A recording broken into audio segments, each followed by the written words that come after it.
rapping on my side, guys. No rapping. All right. My name is Charlie. Okay, I work with JAMA. Very, very proud to be here. I pride myself with surrounding myself with smarter people than myself. That's just a better way to say I'm the dumbest person in the room. Very honored to be with these three group of people here. We're doing the digital transformation session here today. If you wanted to come to that session, great. If you didn't, please stick around for a little while. These guys are very entertaining, if not thoughtful, and very knowledgeable about their areas of expertise. All right. I introduced myself. My name is Charlie. Please call me Dad. This is an interactive session, meaning if they say something that you don't agree with, I encourage you to call them out. Okay, if you have a question, okay, that you want answered, please don't raise your hand, just interrupt them, all right? We handle a lot of situations under pressure every day, and this is the least of our worries. We're here for you guys, not for ourselves. Understood? Understood. Sound like a plan? All right. Wow. All right, we're starting this off well. All right, of these three gentlemen, I'm going to pick at random to introduce themselves. All right, David, you want to go first? Sure. All right, please. Loud, because, man, we are not using mics today. Right on. All right. My name is David Kolowick. I've been with the Classic Turning for 16 years. I'm the quality manager. Over the last year in this role, I've focused on strengthening our quality systems, driving continuous improvement, and fostering a culture of accountability and excellence. My entire career has been built on commitment to precision, teamwork, and helping others succeed. I take pride in what I do. I solve problems. I get to the root cause of things, and that's one of the biggest things that we do. Cross-functional teams is very important to my everyday job. That's me. Right. Thanks, Dan. Appreciate that. Ryan, you want to go next? Sure. My name is Ryan Cahalan. I'm the managing partner at Axiom Systems, which is we call ourselves Digital Sherpas. We help companies understand, figure out what this transformation thing is all about and help set people on the right course. I also am a member participant in the Industry 4.0 Accelerator here in Michigan. Where we actively bring new technologies, developing technologies from startups from other places and help them get landed here in Michigan, meet customers, find applications. We're also trying to encourage people to move here and foster the community. Personally, I've led transformations in a number of different companies. So I started as an engineer at Goodyear Tire and helped with both corporate side, plant side, really just trying to kind of make things work.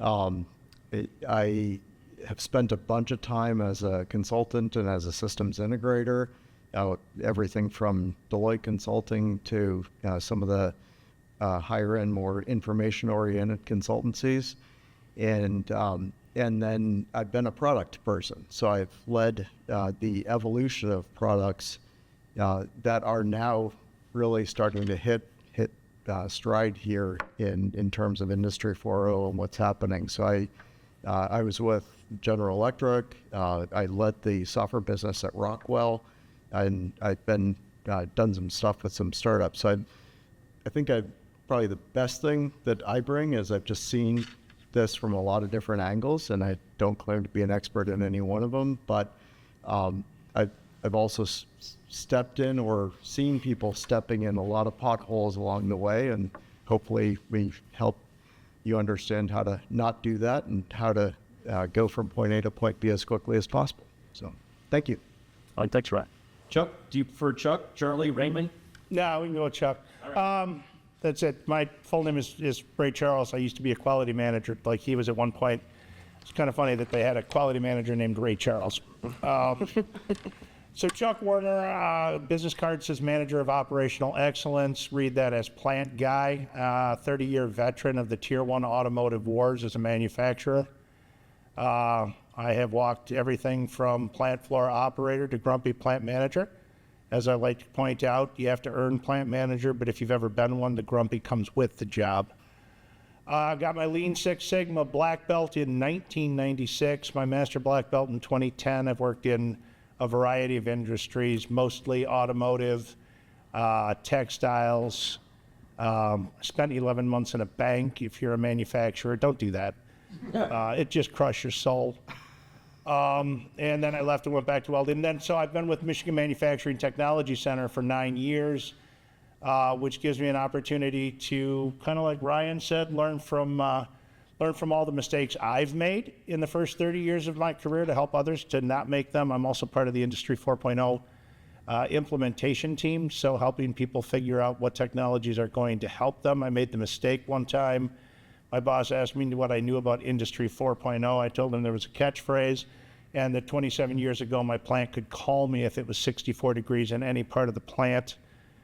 Apparently that was the wrong answer, and I wound up in the technology adoption team for the next 7 years of my life. So happy to be here. Cool. Thanks, guys, for coming. I appreciate that. We are here to talk about digital transformation, and I got to tell you, transformation is a huge word, guys. Okay, and digital, right behind it, is a big word too. Put those two together, it almost sounds impossible. Okay, what do you guys define digital transformation as? I mean, what are we here to talk about today? Is it just putting stuff in the cloud? Is it now we do stuff on a keyboard rather than analog? What? Talk to me. What is it? What do you define it as? Ryan, you want to start? Yes, but I'm not sure I'm the best person to start with, because I know very few companies that I would say are actually transforming their business, fundamentally transforming. I think a much more appropriate term is digital evolution. Like you're, as a manufacturer, most places aren't trying to say, okay, I used to make parts, now I'm selling data. Like, okay, that's nice to say and sounds good on marketing slides or whatever, but you're still making stuff. Most of what I'm seeing is the application of digital technologies to do something better that you've already been doing. And it's really around doing things a little bit differently, being much more efficient. In a lot of ways, it's just continuous improvement and finding ways that technology can help you continuously improve your operations, continuously improve the way you do things. There are some really innovative tools, and a lot of the technologies that are now available used to be, you had to be Ford, you had to be GM, you had to be Whirlpool. You couldn't touch, how putting in a vision system or applying robotics, like that was stuff that you just couldn't come near as a mid-market or a smaller manufacturer. And as the larger manufacturers, it used to be there's a lot of kind of keeping the walls up and not wanting the other guy to know what you're up to because you were doing something really unique or different. I think today, the ability to get access to technologies, the ability to learn from the expertise that has been applied in a lot of different places. This is not new. It's not different. Industry 4.0, I think the phrase was coined like 2011. 2012. Yeah. Yeah. Right So this isn't hypothetical. This is, if you think that you can do something, the ability to actually make a change is much more accessible. And it's really mostly a matter of finding the right resources and not going on the journey by yourself, or not thinking you have to figure it out by yourself, and tuning out the noise. Like, what's the business problem you're trying to fundamentally achieve or address? Because there's lots and lots of bright, shiny objects.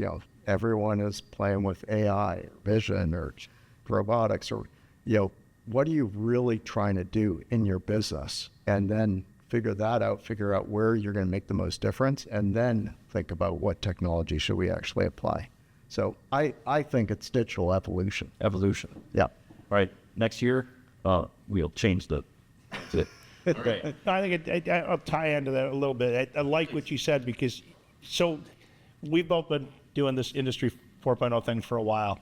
And I know 2 years in, I was at a presentation, and we'd been kind of banging this drum for a long time. The small to mediums kind of have to know, and they started saying, know what problem you're trying to solve. And then it went away, and they said, try all this neat new stuff. And I don't know why they shifted or devolved back to that. Because when you're talking small to mediums, a lot of times you got to be driving to your bottom line, right? Whatever you're going to adopt, the most apparent thing that you want to adopt is either going to solve the biggest problem that you have or provide the biggest benefit or somehow lead to your bottom line. And for small to mediums, that's still probably not a bad idea. But I think when I think of digital transformation, I guess I'll put it in the term of bandwidth within an organization. Whatever we do for evolving or adopting kind of a digital lifestyle, it's providing a bandwidth. A lot of businesses, our saying is, a lot of businesses get to the size they're at because they're good at what the business does. But there's a point where if you're going to move past that, you have to get pretty good at running a business. And most of these owners and most of these managers are not going to go back and get a degree or a master's degree on business and business management, right? I grew up in the machining business, and I know a lot about machining. I don't know a whole lot about this other stuff. So I think digitization also adds an ability to learn or be able to perform those other managerial, leadership, training functions that maybe aren't inherent in the business itself, and it frees people up to spend more time on the business instead of just constantly in the grind of being in the business. Mm-hmm. David? I mean, a lot of the companies, they're focused on the return on the investment, right? We're putting a lot of money into something. I want to get twice back, right? We all want to make money. I feel like one of the things that we need to recognize is this doesn't happen overnight. It's going to take you're crawling, you're walking, you're running. There's no way that you're going to go from 0 to 100 overnight.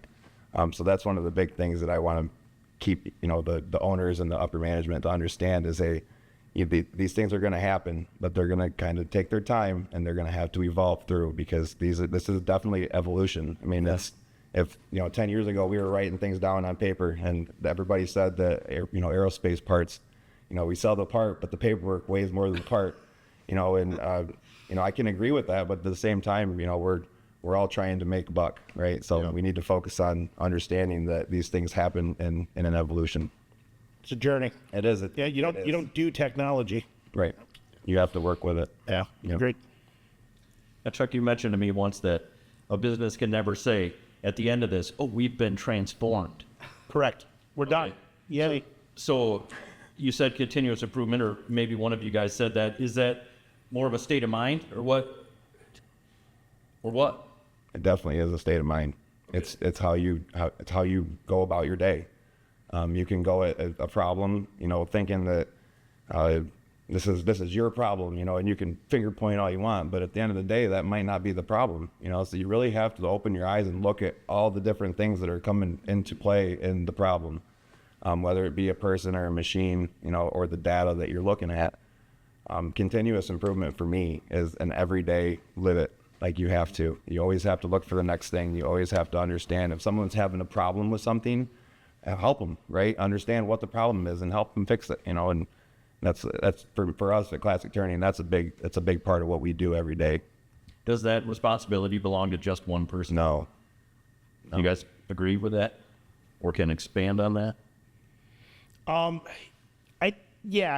Data is its own. I learned this. I was lucky in my first job when I worked at a company called Libio and Ford, turned into Pilkington, turned into NSG. 19 years, it's a long time. And I got to see it done very, very right by a leadership team. It's not really any one person's responsibility, but it's the team's responsibility to follow the data and the information. And that's kind of step one, is really understanding what your business is, how your business runs, how do you measure the business, measuring it in the right way. Because how many people have sat in a staff meeting where everybody had their own problem and we were all trying to figure out which sharp stick we were going to chase? Part of this, if the data's there and the information's there, and that's where kind of digital transformation is allowing us to have much more of a clearer picture of how the business is running. When you reach that stage where you kind of know what you know about your business, you don't have to have those arguments anymore. You don't have to have that person that's breaking the tie on what we're going to work on, because I can see my business. I can see what my problems are. I can measure my problems and tell you how big they are. And the burning platforms kind of identify themselves. And everybody stops fighting each other because we all look at the problem and go, yeah, that's the biggest problem and it's obvious and we should go resolve that and then work on our next. And that inherently is continuous improvement. Yep. Yep.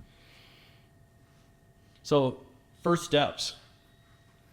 Your example was like after we start analyzing some data and get people together, have great meetings, start poking sticks, stop poking sticks. All right, what are some of our first steps to this transformation or this evolution? Because right now we either measure everything, measure nothing, or something in between. Okay, where do you guys recommend starting? I think kind of what Chuck just said, that you got to start with, or actually both of you guys said, you got to start with what are the big problems? What are the big rocks you're trying to move? And understand the business priorities first. There's lots of incremental small things, and you should constantly, I think CI, like one beautiful thing with digital is you can iterate continuously. And as you're looking for things like just, hey, where's an Excel report? Where am I doing everything in Excel? Where is a person doing something that I can digitize and make quicker? So there's lots and lots of opportunities to make very small incremental changes and use, these agents, if you will, to make your life better. Take some time out so that you can actually think. But at the same time, you've got to, when you're thinking about digital evolution, there are some big rocks that you're going to have to move. And fundamentally, like, you will eventually need to put in a new network. You're going to need to, put in wireless. You're going to need to connect all your equipment. And all of those things are going to cost money and take time. So in order to do those things, you've got to have the justification. And the justification goes back to what are the big problems you're trying to solve. And start there, start figuring out from a roadmap standpoint, what's first, second, third that I need to kind of knock, or where would I make the biggest difference? Where's the one problem that everyone in that room actually cares about? Mm-hmm. And then I do think that having a point person, to drive things, you've got to have someone that's just not going to let go of the mission, but it's also got to be something that everyone cares about. And so putting that team together that says, here's my business priorities. These are the things that we're going to work on from a roadmap standpoint. You've got someone in charge. Like, there can't be 10 people in charge. There's one person that's making things happen. And then using the continuous improvement process. Like, I can't tell you how many times I've seen, we're going to have a chief digital officer, or we're going to have a head of innovation, or whatever you call this stuff. And they drive change without actually using the change management processes that are already in place. You've been introducing change forever in your business. You've been driving change through your change management, through your continuous improvement, through your HR process. This digital stuff is not different. Use those processes. So that's one thing that I see is it's a whole different thing that has to be managed differently. And it's just continuous improvement. Drive it through the same processes that you use to manage change every day. But all your systems are there, right? Everything's there ready. So, it's really easy to start bringing these things into play. For us, we have, we have multiple different teams working on different actions. And the biggest thing for us is to keep that keep the passion, right? You got to keep it moving. You got to keep excited about what you're doing, because you're really going to change what you're going to look like in 10 years. So one of our, that's a big thing that we try to drive a lot.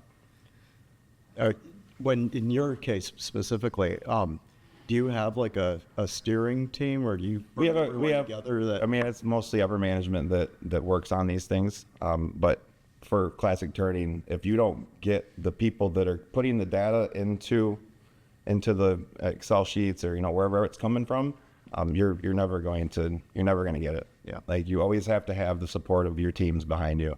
I mean, I'm not here because I'm David Kolwick. I'm here because I have a great team behind me, and we work so well every day together. It's really it's fun, right? Yeah. And when you get to that point to where you're meshing really well, they say if you have fun at work, you don't work a day in your life. Yep. That's one of the things that I get to say. Very tight. Two things that you both said, right? And I'm going to go a little old school, 'cause that's how I live. And I'm going to start out with like some lean principles, right? Because there's an old adage that says there's nothing worse than doing efficiently that which you should not be doing at all. So to try to go out and Star Trek reference Borg the thing and assimilate everything in the factory and go ahead and paralyze my entire facility by looking at a bunch of meaningless stuff. But we don't need data, we don't need technology to do that, because we have the boards of information out there that have like 83 spreadsheets that came out of Excel that we hang on the wall, that we try to keep updated every week so that people so we can already do that. Yeah. We can just do it faster. You automate a bad system, you get a really fast bad system. Yep. So the starting point is kind of, where is your business maturity wise? Do you have good metrics and measurement now that you can use to run your business? Can you tie those metrics and measurements to financial results? Can I look at this metric and say, when this metric goes up or down based on which direction I want it to go, what is the impact to my business? And if I can say that, then I probably have a good metric, and being able to see it more frequently, or being able to see it in real time, or being able to correlate it with other results is probably a good place to start. If I don't really know what these metrics, I was just talking to a company this week, and the conversation was everybody got the task to pick a metric and start tracking it. Okay, well, you lost, but making good time. Congratulations. What is the metric telling you? Now, I'm not saying that's bad. Pick some metrics, start tracking them, but then plan, do, check, act. Find out if those metrics are good, if those metrics are really telling you what your business needs. If they are, keep them, move forward with them. But first, try to figure out, how do you know if you're winning or losing? And then go from there, because those are going to be the things that you're going to see that are meaningful to your business. And then the other one is just, where do you spend your time? Looking things up, going and seeing that kind of stuff, and then lean that stuff out and try to leverage some technology doing it. Right. Now, if I don't know what metrics to measure other than sales, hey, we're winning, cost of poor quality. Oh, we're losing. Ooh, sales doesn't mean you're winning. That's why I say I know a lot of people out there beating the bushes to sell something they're taping a $20 bill to. Yes. So again, if you don't know what you're good at, but that's a good place to start, right? Right from the sales, what's my profitability? Am I good at this? If I want to diversify, what am I good at doing, right? That's where you have to start, but start by mapping the business. Okay. Go through, map the business, make sure that you understand what the business does, and then make sure that at each point in the business, what's the result that I'm looking for, right? And make sure that you're using, I'm going to call them secondary metrics, right? I want to know, is it a metric that sales goes out and makes 1,000 contacts, or is a metric that of the 1,000 contacts, I'm winning quotes on some number of them? Or what does success look like? But map the business and look at each one of those data points and figure out what winning or losing looks like. Personal question of mine. People have different ideas of what winning looks like. Sales may say, we got another sale, we're winning. But production's like, we can't handle anything else. We're at full capacity. That's not a win to them. How do you decide, or how do you decipher what winning is company-wide? Pardon me, that's just my question. No, that's a great question. The problem is I don't have a whiteboard. Because Right on the wall? It's not I seriously into whiteboard territory here. How many people are familiar with Hoshin planning or line of sight? You guys heard of it? Okay. That's kind of where you start. They're called strategic business objectives, right? What do I want my business to be? First and foremost, my vision, right? My mission is usually something like we want to be the #1 provider of whatever it is to everybody in the universe. But then you have to, at some point, start getting a little more detailed. And it comes down to what are the strategic business objectives that make the business, and that's a conversation that the leadership team has to have. You have to sit down and say, okay, so what are our strategic business objectives? No OSHA recordables over the course of the year. Minimum 25% profit margin on anything that we quote on. Winning 35% of our quotes, and just figuring out what those things are. And then from there, each department in the business then can sit down and look at those strategic objectives and figure out what role they play and what metrics they should be measuring. Okay. And I will tell you straight up, it's from a strategic planning perspective, that's where almost every business that gets lost in the woods, is that tie between our strategic business objectives and our metrics and measurement, and do they truly align? It is one of the biggest mistakes I see businesses make. Go ahead. Please. You're good.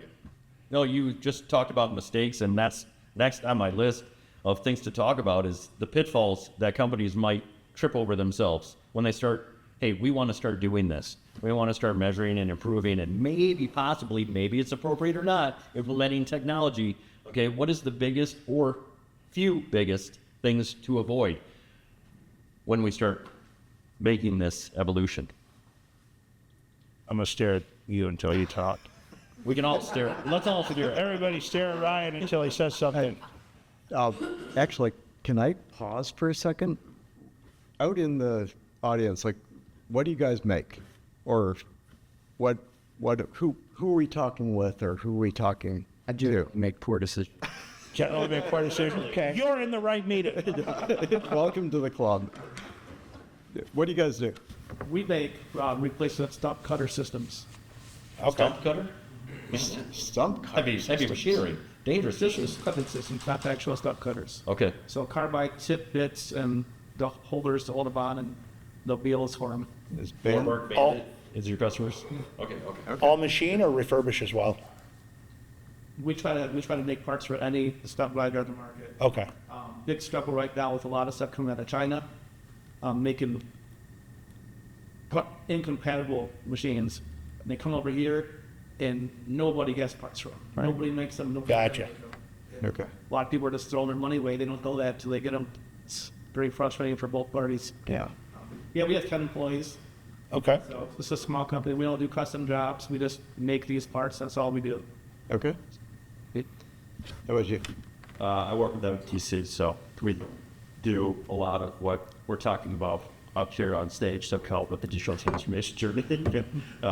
Help you figure out your metrics, what metrics make sense for your business. So I guess what I make is hopefully more educated people in manufacturing facilities. Moderately.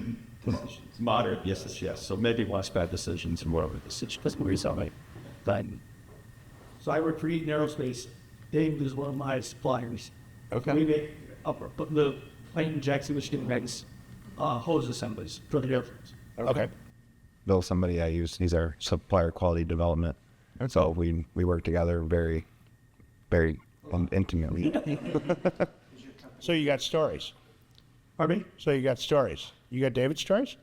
Okay, cool. Right, we'll meet after this. Goes. All right, what else? Who else? More classic turning? It's us turning aerospace. I mean, we're about 70% aerospace that we supply fluid conveyance components that are basically anything at the end of a hose. So adapters, ring locks, fittings, sleeves, I mean, you name it. But we can also go up to gears, bigger gears, medical housing. I mean, a lot of it's at the booth kind of that we have out in the trade show right now. So good. Cool. Mainly aerospace manufacturing. Do you guys share technology? Like when it comes to digital transformation, do you guys talk together and, like or do you do things independently? Because one of the biggest pitfalls I see is everyone kind of does things independently. Everyone's In their own trying to box. learn, like, okay, what am I going to do about AI? And what is this ChatGPT thing? And how does that apply to my business? Instead of, hey, what are you guys doing with this? And how can we collaborate? And especially from a supplier standpoint, like, how does this help us together be better? We're looking to it into it more. I mean, David and I, myself, we're looking at more of the advanced system technology, but also our CIO is very in depth with technology trainings. Okay. So he kind of brings them to us, and we see how we can incorporate them in our business, and try getting the rest of the leadership team on board. So, You guys have eaten? Yeah, I was gonna say, we as a customer, from a digital transformation standpoint, it's a lot of data, it's a lot of sales data, right? We're pushing it down to that, get that on manner where they've got to kind of follow suit and get it digitally, if you will, as opposed to, here's the spreadsheet for this month, right? So, yeah, that's how I see a lot of it for us. So there is some supply chain integration. That's been a hard one, man. I lived a long time in automotive. Yeah, I lived a long time in automotive, and nobody wanted GM looking over their fence. Yeah. So I mean, it's nice to hear that there's actually some level of. Yeah. I mean, you almost have to. I mean, we try to be transparent with each other. You know, I mean, if he has a goal that we need to accomplish and achieve, there's how else are you gonna get there, right? That's great attitude. I need him to give me all of it. You know, I need if I got something negative, I need you to tell me. You can't you can't sugarcoat these things. You know? That to me is actually kind of unusual. Yeah, it that is. I don't see, like, and so Bandit Industries is one of our customers, and they're doing some really interesting things. Especially now, they're starting to really look into like vision systems, inspection stuff, and Yeah, once they sold out, their leadership started to change. We were back in the old school up until a few years ago when Jerry and Tyler and he sold it to the employee, and then now they're starting to, grow. Definitely keep talking with those guys because they're starting to play with some really interesting things. And I think integrating your supply chain and better just communicating, better seeing what's coming, or hey, I'm about to have a problem, like that's one of the biggest areas that you can make a difference. A lot of people go right at like, okay, what can I do within the four walls of my factory, and how can I instrument my machine and get production visibility, and don't even think about all the digital technologies that you can apply to like better design process. How can I implement stuff within the supply chain? How can I better manage my inventory? Those are kind of low-hanging fruits. Shout for Bandit, we design their wheels. We go out to design for them. Okay. And we give them the option, we can supply parts, so here's all the drawings, here's everything. Okay. So we started offering that for a service for all of our customers. It really helps because you don't want these people designing things that are going to sell. Yeah. You know right away if it's not selling. We have the engineers, we have all the background. We don't. All these companies, no, they just make something to hope it works. Yep. So I think the effect on the whipsaw effect, that the further you get from the end user, the worse the variation and the demand gets. I mean, you're right. Being able to see trending and know that something's coming up or that there's something out there before it hits you. For those of you that have experienced the Friday 4 p.m. phone call from your customer that said, yeah, we were just out in the warehouse and we've had a plant loss and we don't know where those 3,000 parts went. Can we have them by Monday? So, How about you guys in the back? Like, what do you do? That works for Ona Technologies. We're the only fully integrated recycling metal manufacturer in the U.S. Aerospace and defense. I've done the company about a year and a half, or just tough to 6 company head IT board. We're in the middle of digital transformation. Okay. And recent acquisition a year and a half ago, about AI strategy is well in progress. Plant 4, you heard it. But they make some connections for what our next steps are. Just rolled out our AI strategy to dumping. So it's interesting fact. But it's very interesting. Have you guys? One of the pitfalls that I've seen is there's a lot of ideas and a lot of like there is potential to do fantastic things. And then you run smack into the infrastructure speed bump. Like, oh crap, our network can't handle it. Oh crap, our IT and our OT stuff is all on the same network. Oh crap, yeah, we have really no security plan. And now maybe in aerospace and defense, you're forced to. CMMC, so Okay. getting ready for CMMC, so we then doing a lot of work on right-sizing that infrastructure and cybersecurity. Okay. So I'm curious on that from the AI front. I mean, are you looking to do something on-prem with your own? Probably more cloud. We're about 85% cloud, and so we're GCC, so it makes sense to look at Copilot Okay. and AI development. So build by is then the discussion. So our strategy is find the right fit. What is the next step? Not just look at raw. Let's just throw ChatGPT. That's not going to solve anything on shop floor. So set the time. Yep. We're all walk around. 8% of all AI projects are fanned right now because we're still planning we're still strategy. How many percent? Aiming for 80%, that's pretty high, not 8. 95% that are implemented fail to meet the for that results. Okay. Yeah. Interesting. I think even back to the pitfalls, like putting together a roadmap in a lot of ways forces even the conversations like, do we all think we're actually working on the same problem or the right problem? So whether it's, a brilliant roadmap or, it's just a whiteboard exercise, like what are we going to do next 6 months? What are we going to do? What does digital transformation, what does AI mean to everyone in leadership and in the operations? That's the other pitfall that I see is there's a lot of these tools that are really empowering to your workforce. And that, we tend to go home and we play with all kinds of cool stuff. We get into, we learn all sorts of things from YouTube. We have a connected house that we've all kind of dabbled in. And then we come into work and it's like we've checked our brain at the door and, we're just doing one.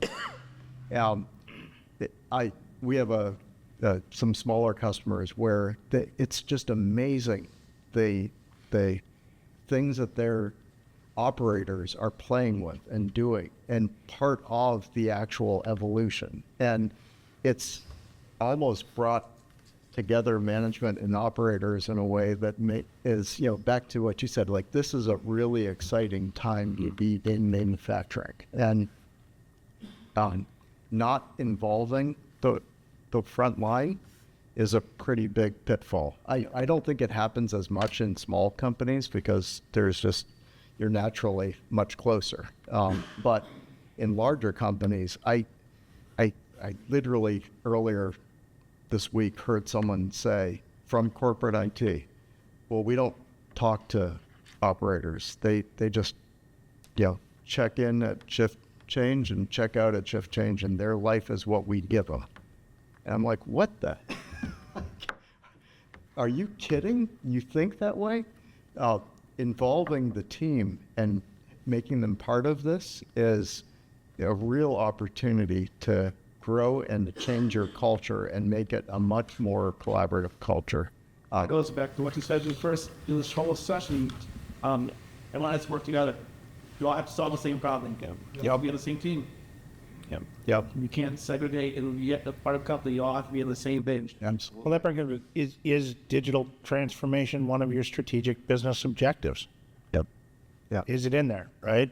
How many people are treating digital transformation like a hobby instead of like a project? Right? If you were going to put a piece of equipment on your shop floor to make parts, you'd have a project. If you were going to design a new product, you'd have a project. Yeah. If you're going to digitally transform, you're right? It's a project. What is the definition of it? Where are you trying to go? And then follow through on that plan. Yeah. And there's a lot of failures. There's a lot of times where you're gonna just hit a brick wall and go, what do I do? You know, and Yep. that's when your team comes into play. You know, and you're able to turn and look at them and say, this is where I'm at. You know, what do you think? Yeah. Because you have to be able to bounce ideas off of each other and work together. And there may be subject matter expertise out there that you don't know about. Right. For sure. Sometimes people on the shop floor know more about a piece of technology or a capability or even their needs Yeah. than maybe your front office does. And for the same reason you was talking about, they're dabbled, hold on their own time. Yep. Just can't lose sight. We lose sight too much, or it gets off track, or we take a bigger issue to solve than we Got to make that truck. stay consistent on all the. Yeah. Got to make that truck. I think what you said about resources is important too, though, right? About having somebody, you both kind of touch on it, about having somebody that can follow that true north, Yeah. right? That at least at the end of the day, they're going to make sure that tack left, tack right, but at the end of the day, we're headed true north on what it is we're trying to do. Any project needs project management. That's back to the other pitfall I've seen is the owner, the CEO isn't bought in. Yep. And they like, okay, you're dabbling. I'm saying the words like, what are we doing about AI? But I actually don't care. Yeah, or I actually have some other priorities. Like whoever those people are, or that person is, like if they aren't bought in, it's not gonna happen. Just like if your front line isn't bought in, Yep. it's not gonna happen. Yep, they're the ones that are measuring the parts. They're the ones that are hitting that button to make sure that, you know, all the data's there.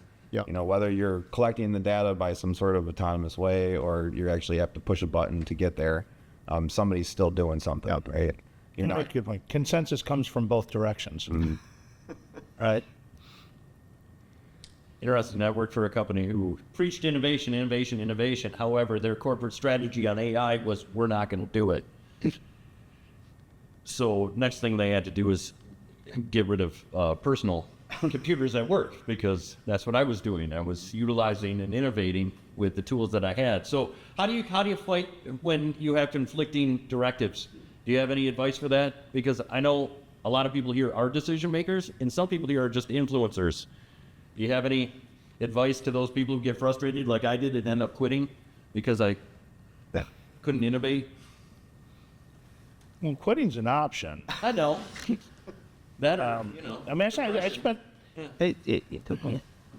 Ultimately, you can only go so far to get people to buy in. I mean, like I said, my first gig was 19 years. Obviously, they were very bought in for a very long time. And as I mentioned, I worked at a bank for 11 months. They brought me in to implement continuous improvement without causing change. That's the best way I can summarize it. I can't. And at the breakup, at 11 months, I was forced. You know that thing when you break up and you go, "It's not you, it's me." I was very specific. It was them. But to be perfectly honest, and I don't know how it wound up working for you, Charlie, but some of the best impacts I've had from companies that I haven't stayed with for a long period of time was when I left them, because it forced them to rethink their trajectory. I hate to say that. I'm not saying that's the answer, right? The first thing is, if you can't show value in why you're doing it. Now, we've taken a different tack. Our senior management, I'm going to be they don't understand AI. But they understand the importance of it, and they understand the importance of it to the people we work with. And so they took a different tack. They came in and said, we're going to get involved in AI.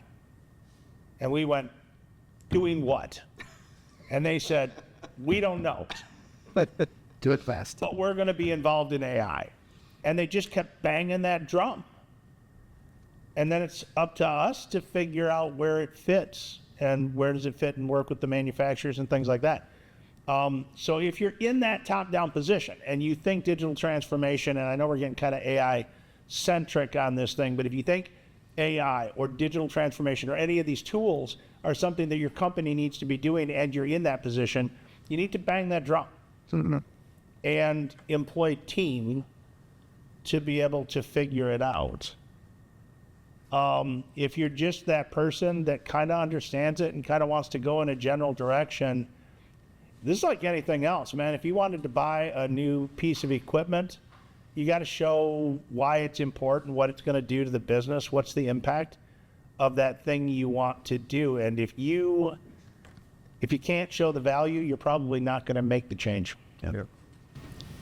That you mentioned if you're in that position to be able to make that change. What if you are on the other side of the aisle about you have this person in here, solid. That is my one shot.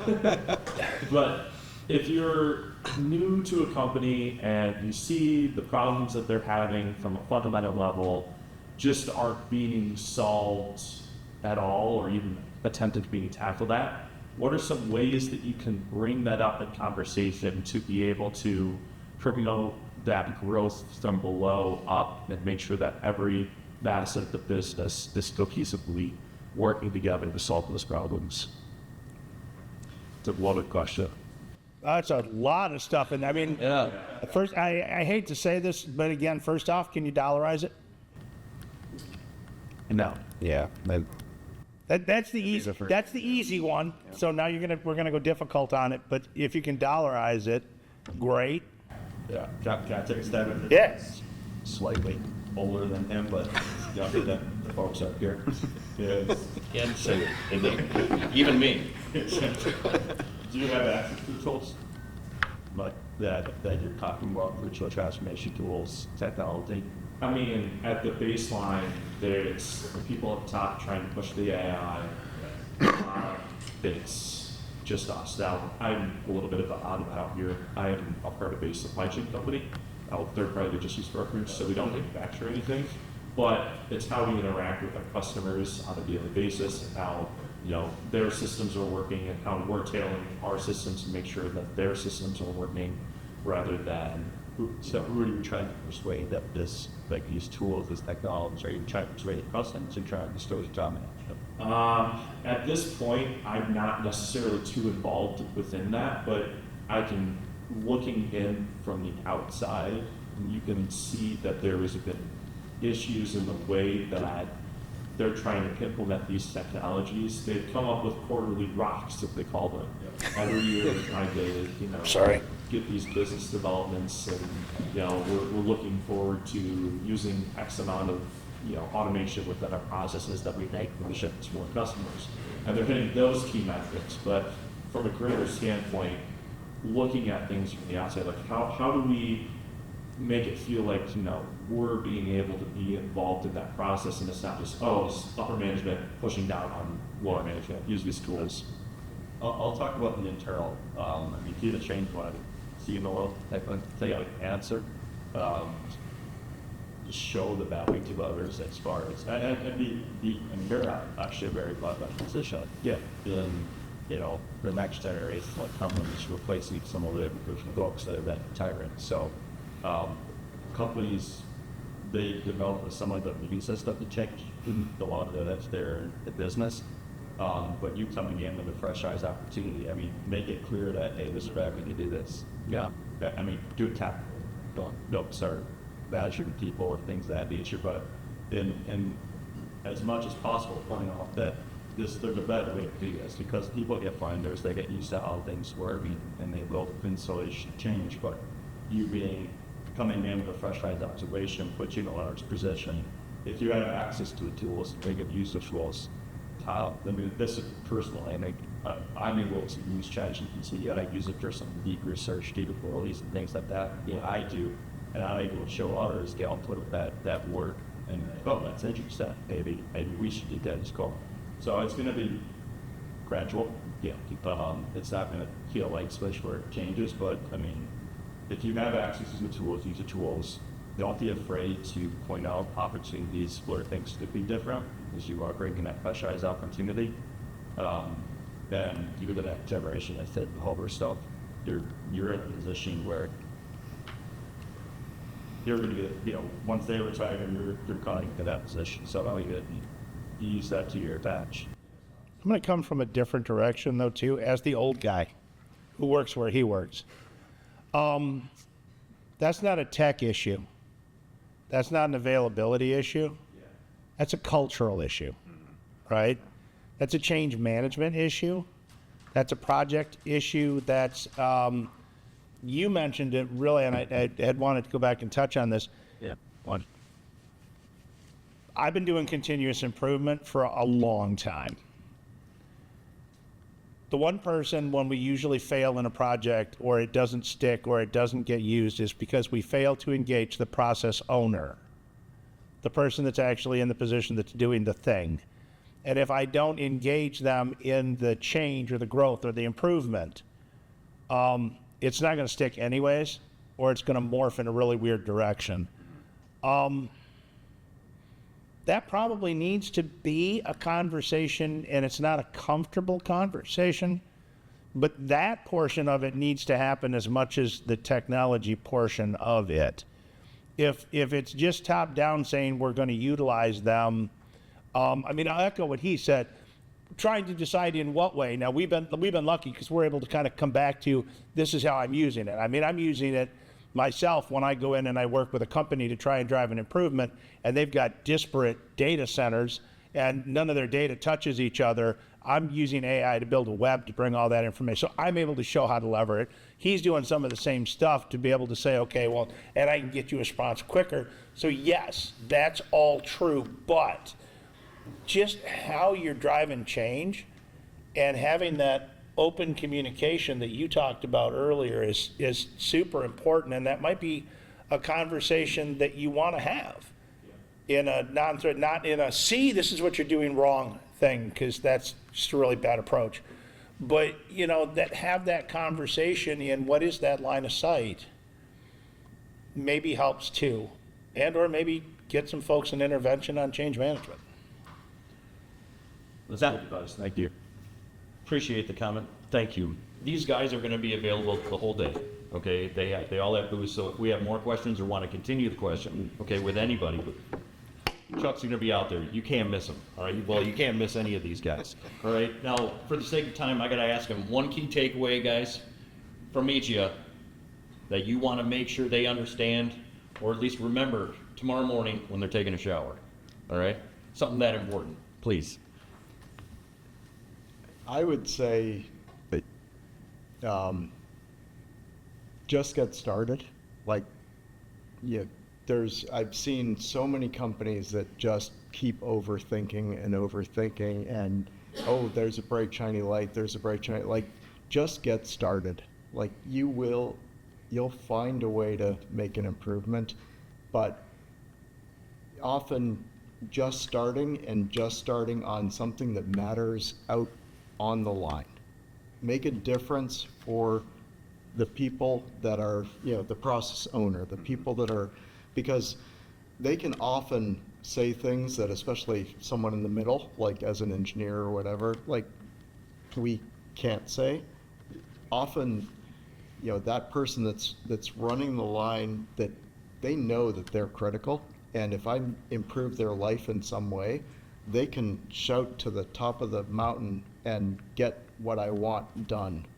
I think that is really important. I'd also say, going back to the business and understanding, like, how is this really going to make a difference in the business? Get to know your finance people, get to know the purchasing people, get to know the people that are playing with the money, because in the end, what do we make? We make money. And so the better you can wire yourself into the trail of money, the more you're going to be able to influence the things that matter. Mm-hmm. Thanks, Ryan. But just start. I would say have a good team. I really would. I mean, you're talking about automation, you're talking about AI, and all those things kind of, people see those things as, oh, they're going to take my job, or they're going to, that doesn't mean that your job's gone. That means it might be something different maybe someday. But if you don't have a team behind you pushing these things, you're doing it yourself, and it's just not going to work. That's where I'm at for sure. And things are changing so fast that no one person can actually do everything. No. Like, it is a team sport. For sure.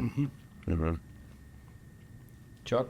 What they said, and garbage in, garbage out. Oh yeah, we didn't say that.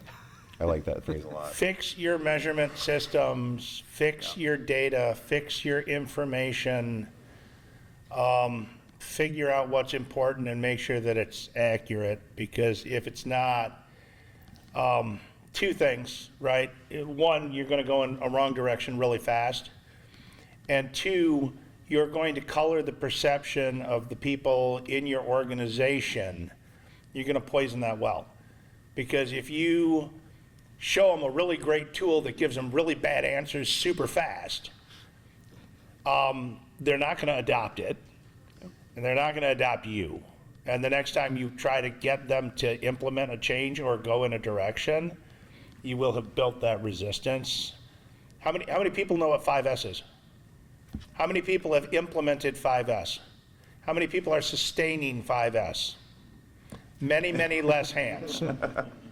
It's exactly that. That's not new, right? So make sure that you're using it correctly and make sure that you're getting the results. And I'd add another thing is there's a lot of resources available. And back to your question, like sometimes if you say it on the inside, yeah, you're just part of the team. You're not smart. Like, go to the outside and you'll find someone that says exactly the same thing, but they're smart because Just sounds different, sounds doesn't it? different. Yeah. It's amazing. Do you guys use MMTC? There are some amazing resources that are available, and companies that I've seen that plug in and really lean into those resources. They'll help with marketing, they'll help with promotion, they'll stand you up on stage, they'll get you visible, like so much more than just, oh, can we actually get some help on technology, or can we get some Yeah, training? if they're not the resource, they probably know who is, Yeah, right? Partnerships and interconnectivity becomes a portion of it as well. there's just some incredible resources that are available to you as manufacturers today that weren't there when I was there. I was so busy focusing on the inside on like, what am I doing? And just look around, look outside, plug in with JAMA, plug in with MMTC, and you'll start running. So Thanks, guys. Well, I appreciate your time today. Ryan, David, Chuck, as always, thank you for coming. If you have more questions, they'll be out on the floor. Again, it's recorded and going to be distributed on our podcast if you missed anything or tuned out through this time and you shouldn't play. Thank you all for coming. I appreciate it. appreciate it.